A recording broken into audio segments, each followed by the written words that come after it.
1914, le front se stabilisa. Des tranchées s'alignèrent sur des milliers de kilomètres, à l'ouest et à l'est, où des fantassins n'en sortirent que pour attaquer. L'année 1915 fut le temps des grignotages. Sur l'Aisne, le 6 janvier 1915, l'attaque de Crouy par la 6e armée du général Monory avait pour objectif le dégagement de Soissons.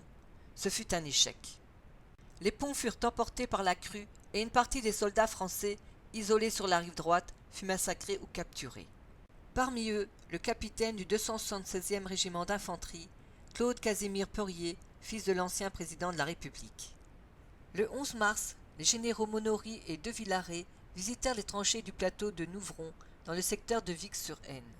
En observant par la meurtrière, une balle allemande atteignit l'œil gauche du général Monory et par ricochet le front du général De Villaret.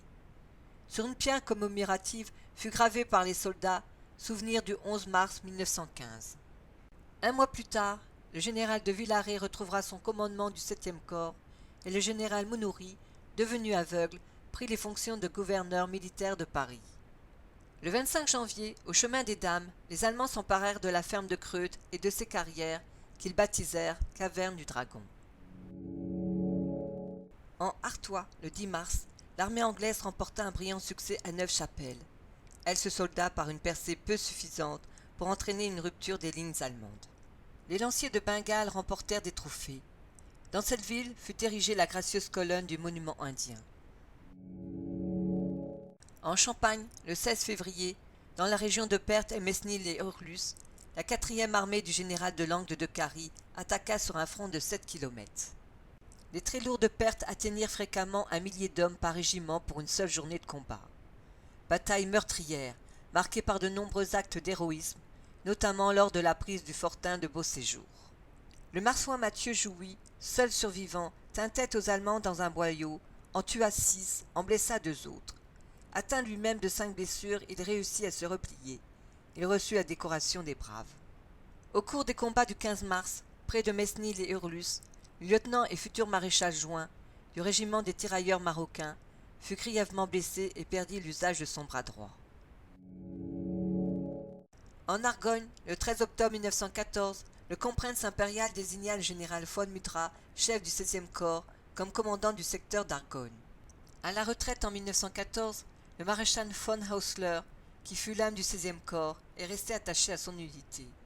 Aussi devint-il le conseiller du général von Mutra. Le développement des armes prit un essor considérable. Apparition des Minenwerfer, lance-bombes. Elles ont été utilisées pour la première fois dans le siège de Liège, le 13 août 1914. L'armement de tranchées français utilisé par la 10e division était le mortier céleri, l'arbalète. Un arsenal bien insuffisant face aux Minenwerfer allemands. Mais ce n'est qu'en février 1915, avec l'arrivée du canon de 58 du commandant Duchesne, mortier avec obus à ailette, appelé aussi le crapouillot, que les Français pouvaient rendre aux Allemands leur coup. La 10e division d'infanterie du général Gouraud éprouva de sérieuses difficultés dans le ravin des Meurissons, quand elle reçut le renfort de la Légion garibaldienne, commandée par le lieutenant-colonel Giuseppe Garibaldi, dit Peppino, petit-fils du général Garibaldi, héros de l'indépendance italienne. Malheureusement, 2 frères, le sous-lieutenant Bruno Garibaldi et l'adjudant-chef Constant Garibaldi furent tués. À La Chalade, un monument fut érigé en leur honneur. Les autres corps des Garibaldiens ont été transférés à la nécropole de Bligny, dans la Marne, où fut érigé un monument à leur mémoire. Le 5 janvier, le général Dubail, commandant la première armée, a été nommé général en chef de l'ensemble des forces de l'Est. Le 7, lors d'une visite aux hommes du 46e régiment d'infanterie, le général Gouraud, surnommé le Lion de l'Argonne, fut blessé à l'épaule par une rafale de mitrailleuse. Une plaque commémore ce fait, et le général sera décoré. Le même jour, le lieutenant Pierre Monnier, du 46e régiment d'infanterie, fut tué dans le ravin des Meurissons, comme l'indique cette stèle. Le général Sarrail, accompagné du général Valdan, nommé à la tête de la 10e division, visitèrent les blessés à Clermont-en-Argonne. Le 29 janvier, des sections allemandes entraînées par des chefs hardis, tels que le lieutenant Rommel, attaquèrent la 40e division d'infanterie au bois de la Crurie. En moins de 2 jours, cette division a perdu près de 3000 hommes. Ce secteur sera nommé le bois de la Tuerie. Dans la nécropole de Vienne-le-Château fut élevé en 1923 un monument intitulé l'ossuaire de la Grurie. Il renferme 10 000 corps de soldats tués au cours de la bataille d'Argonne 1914-1915 et dans le bois de la Grurie. De nombreux cantonnements allemands furent créés. Citons le camp Moreau. Dominant toute la région à l'est de l'Argonne, la butte de Vauquois est considérée en 1914 comme un observatoire important. Occupée dès septembre, les Allemands la transformèrent en une véritable forteresse. Le 17 février 1915, l'attaque de la 10e division eut lieu. Après plusieurs tentatives, ce fut André Pézard, sous-lieutenant, et son régiment, le 46e, qui arrivèrent en haut de la butte de Vauquois le 4 mars. Une stèle a été élevée en leur honneur et une autre au pied de la butte en hommage d'Henri Collignon, tué le 15 mars en portant secours à ses camarades. À partir du 23 mars, les camps adverses creusèrent des tranchées fortifiées dans lesquelles ils s'enterrèrent. 17 kilomètres de galeries furent creusés. Maintenant la guerre des mines va se déchaîner à Vauquois. Il a été recensé 519 explosions, dont la plus importante fut celle du 14 mai 1916. Vauquois a complètement disparu. Des centaines et des centaines d'hommes vont encore mourir sur cette butte jusqu'à sa libération par les Américains en septembre 1918. André Pézard a écrit « Nous autres à Vauquois », livre hélas épuisé depuis plus de 50 ans au moins. Ce site fut classé monument historique. Un monument aux combattants et aux morts de Vauquois a été érigé en 1926 à l'emplacement de la mairie détruite. C'est une pyramide surmontée d'une lanterne des morts. Pendant que la bataille fit rage en Argonne, à l'ouest de Verdun, une grande offensive se préparait contre le saillant de Saint-Mihiel, pris par les Bavarois en septembre 1914. Mais avant, pour le général Dubail, il était nécessaire de reprendre la crête des Éparges. Long de 1100 mètres, large de 800 mètres et haut de 346 mètres, cette crête était un véritable observatoire qui offrait des vues sur Combre et sur toute la plaine de la Wavre. Au nord se trouvait dans les lignes françaises le mont Girmont et au sud la hauteur qui domine Saint-Rémy-la-Calonne. Cette mission fut confiée au 6e corps de la première armée du général Hère. À partir du 17 février, ce corps attaqua et contre-attaqua jusqu'à la conquête de cette crête le 10 avril.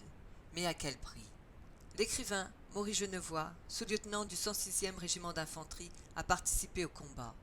Il a été blessé à la tranchée de Calonne le 24 avril et sera réformé. Il a écrit un témoignage poignant de ses faits de guerre dans son ouvrage « Ceux de Verdun ». Son livre a été dédicacé à son ami Robert Porchon, mort au combat. En tout, les Allemands ont fait sauter 46 mines contre 32 françaises, sans compter une vingtaine de camouflés, contre mines, de chaque côté. Tout cela sur 800 mètres de terrain seulement. 2960 corps reposent dans le cimetière militaire français des Éparges, dit le Trottoir. Dans la première rangée se trouve la tombe de Robert Porchon, ami et compagnon d'armes de Maurice Genevoix, tué d'un éclat d'obus à la poitrine le 20 février 1915. Tout le sol de la crête fut un véritable ossuaire. Plusieurs monuments ont été élevés à la gloire de ces soldats. Celui dit du point X, dédié à ceux qui n'ont pas de tombe. Environ 10 000 soldats dont les restes ont été ensevelis dans la boue du champ de bataille. Celui du monument de la 12e division, obélisque surmonté d'un coq gaulois. En avril 1915, cette division s'était particulièrement distinguée pour la reconquête de la crête des Éparges. Celui du mémorial à la gloire du génie, en mémoire des sapeurs qui subirent en ces lieux des pertes considérables. Celui dit des revenants du 106e régiment d'infanterie, pyramide crapue, surmontée d'une tête humaine. Sur ses faces, l'artiste a sculpté de petites croix, des ossements, des crânes, des mains décharnées, pour évoquer le grand nombre de morts et le calvaire qu'ils ont subi. Saint-Rémy-la-Calonne est devenu, depuis la découverte des restes d'Alain Fournier, un lieu de pèlerinage. En 1915, ce village subit le même sort que les Éparges et fut détruit par les obus français. Le village de Mouilly fut entièrement détruit par les bombardements. Les combattants passèrent dans ces ruines pour se rendre à Rupes-en-Wavre, premier village à l'arrière. Un canon de 155 fut ramené des Éparges. À Fresnes-en-Wavre se trouve un monument du sous-lieutenant Louis Pergaud et écrivain de la 2e compagnie du 166e régiment d'infanterie. Le 8 avril 1915, il fut tué ainsi que sa section vers Marchéville. Le corps de l'auteur, La guerre des boutons, n'a jamais été retrouvé. Sa malle est exposée au mémorial de Verdun. Une stèle commémorative a été érigée sur la route de Marchéville. Le cimetière militaire français de Dieu-sur-Meuse, regroupant 310 tombes, rappelle la présence d'ambulances dans ce village. Installés dans un château du XIXe siècle sur la commune des Moirons, les blessés furent transportés à l'hôpital d'évacuation du Petit Moiron. Dès le début de la guerre, le massif vosgien s'embrasa. L'école et les points stratégiques devinrent des objectifs importants. Le massif du Donon constituait le cœur de la guerre des observatoires. De son sommet, on découvre des vestiges gallo-romains, mais aussi un escalier surnommé l'escalier de l'empereur, en prévision de la visite de Guillaume II, mais ce ne fut pas le cas. Au sommet du Petit Donon se trouvent de nombreuses gravures réalisées dans la pierre par des soldats allemands.